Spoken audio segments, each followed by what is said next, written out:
a color temperature control could really just change the feel of this shot from something sort of apocalyptic to something kind of rosy and romantic, even though there's a zombie in it. Same with tint. Like if I go to a greenish thing and then a coolish thing here, like I'm really telling a very different story.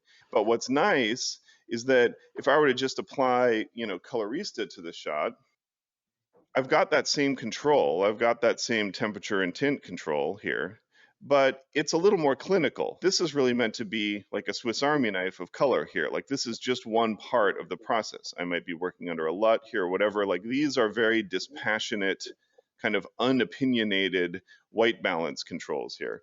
Whereas in film, they're working in an emulation of that analog process. So what's happening is you're shooting on this digital negative here, or this simulation of this Kodak negative, and then the color temperature process is happening in in printer points in a digital emulation of a lab, and then the print stock gets involved. So it's just a much more kind of organic expression of these basic color tools that we're used to here.